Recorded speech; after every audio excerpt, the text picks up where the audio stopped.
এই বগুড়া জেলা আলতাফ খেলার মাঠে আমাদের প্রধানমন্ত্রী এই জনাব তারেক রহমান 20 তারিখে আগমন উপলক্ষে এই আলতাফ খেলার মাঠের মঞ্চ তৈরি হচ্ছে। এখানে মঞ্চ পরিদর্শন করতে এসেছেন আমাদের বগুড়া জেলা মহিলা দলের সাধারণ সম্পাদক নাজমা আপা, তার সঙ্গে আমরা উপজেলা এবং শহর মহিলা দলের নেতৃবৃন্দ এই মঞ্চে আমরা উপস্থিত হয়েছি এবং আমরা দোয়া কামনা করি যে আমাদের এই কারণে সৌভাগ্য বগুড়াবাসী।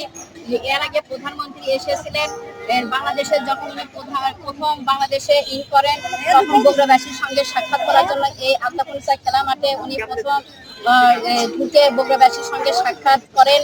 এবার উনি প্রধানমন্ত্রী বগুড়াবাসী যে ভোটের জন্য উনি নির্বাচিত হয়েছেন, এমপি নির্বাচিত হয়েছিলেন, পরবর্তীতে উনি সারা বাংলাদেশের ভোটে বিজয়ী হয়ে প্রধানমন্ত্রী হয়েছেন। বগুড়াবাসী যে চাওয়া পাওয়া। আবারও খারাপ খবর, ট্রাম্পের গুন্ডামির কারণে ইরান আবারও হরমুজ প্রণালী বন্ধ করে দিয়েছে। গতকাল থেকে ট্রাম্প যেভাবে বলেছিল যে ট্রাম্পের কথা মতো সবকিছু শেষ হয়ে যাচ্ছে এবং দ্বিতীয় দফা আলোচনায় হয়তো আমরা ভেবেছিলাম আবারও পৃথিবীতে শান্তি আসবে এবং এই বর্তমান যুদ্ধ সমাপ্তি টানবে, কিন্তু ট্রাম্পের এই বদ্ধ পাগলামির কারণে ইরান বাধ্য হয়েছে আবারও হরমুজ প্রণালীকে বন্ধ করে দিতে কয়েক ঘন্টা সবার জন্য উন্মুক্ত রাখার পর, এবং এই প্রণালী দিয়ে ইতিমধ্যে একটি প্রমোত্তরীয় পার হয়েছে খুব সুন্দরভাবে নিরাপদভাবে। কিন্তু ট্রাম্পের কাছে ইরানের দুটি শর্ত দিয়েছিল। এক হলো লেবাননে ইমিডিয়েটলি যুদ্ধবিরতি কার্যকর করতে হবে, যেটি ইতিমধ্যে হয়েছে বলে আমরা মনে করছি। আরেকটি হলো সেখানে যে অবরোধ করেছে ট্রাম্প, সেই অবরোধের যে যুদ্ধ বিমানগুলি রয়েছে, যে রণতরীগুলি রয়েছে, যারা পুলিশিং করছে, সেখানে যারা ইরানে কোনো ধরনের জাহাজ ঢুকতে দিচ্ছে না, সেখান থেকে যারা বের হচ্ছে তাদেরকেও আটকাচ্ছে, যে অবরোধটি তৈরি করেছে যুক্তরাষ্ট্র, সেটিকে সরিয়ে দিতে হবে। কিন্তু ট্রাম্প কথা দিয়েও, ইরান কথা রেখেছে যে ফুললি ওপেন করে দিয়েছে হরমুজ প্রণালী, কিন্তু ট্রাম্প কথা রাখেনি। ট্রাম্প বলেছে যে না, যতক্ষণ না পর্যন্ত সাইন না হবে ততক্ষণ পর্যন্ত তাদের এই অবরোধ চলতে থাকবে। এই অবরোধকে ইরান বলেছে এখানে জলদস্যুতা করছে যুক্তরাষ্ট্র, এখানে মানে আপনার বলে না সাগরে ডাকাতি করা, এই ডাকাত হিসেবে চিহ্নিত করেছে যুক্তরাষ্ট্রের যারা সেখানে অবস্থান করছে এখন যুদ্ধ জাহাজ নিয়ে এবং অবরোধের নামে।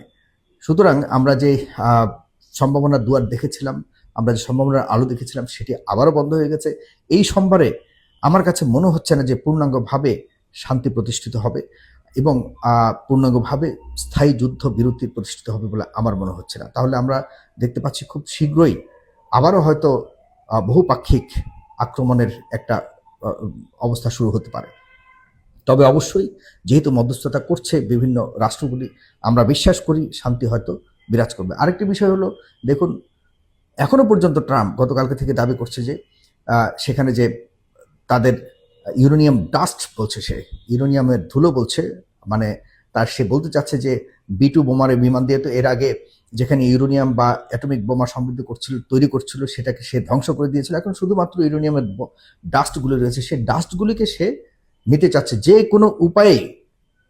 ট্রাম্প ইরানের কাছ থেকে সেই ইউরেনিয়াম সমৃদ্ধ করার যত কিছু আছে সকল সাবস্টেন্স সে তার দেশে নিয়ে যাবে। তুমি কি করবা ভাই? হ্যাঁ, 400 কেজি ইউরেনিয়াম, যেগুলি মহামূল্যবান 90% লাগে একটা অ্যাটমিক বোমা তৈরি হওয়ার জন্য চূড়ান্তভাবে প্রস্তুতি নিতে। 60% ইউরেনিয়াম তৈরি করেছে ইরান। আর কিছু বাকি আছে, তবে অনেকে মনে করে আরও বেশি সমৃদ্ধকরণ করেছে, কারণ ইরানে খুব ফাস্ট এবং খুব ভালো কোয়ালিটির ইউরেনিয়াম দিয়ে ভয়ঙ্কর এবং ভয়াবহ অ্যাটমিক বোমা শক্তি তারা প্রায় অর্জনের কাছাকাছি চলে গেছে।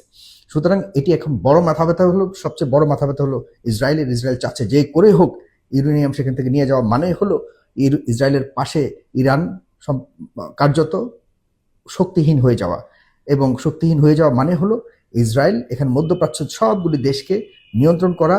ইসরায়েল নিয়ন্ত্রণ করা মানেই হলো তার যে অবৈধ বাবা রয়েছে যুক্তরাষ্ট্র এখানে নিয়ন্ত্রণ করা। এগুলি খুবই সিম্পল হিসাব নিকাশ।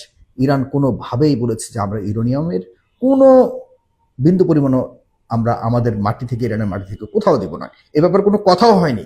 কিন্তু ট্রাম্প মানুষকে বিভ্রান্ত করছে, বিশ্বকে বিভ্রান্ত করছে, যে কারণে এখন সরাসরি সাথে সাথে সিদ্ধান্ত নিয়েছে যে আমাদের এই আলাপ আলোচনাগুলি, আসলে ট্রাম্প আলাপ আলোচনা করতেছে তার সোশ্যাল মিডিয়াতে এই ধরনের যুদ্ধবিরতি নিয়ে, এই যুদ্ধ নিয়ে কোনো আলোচনা হতে পারে না।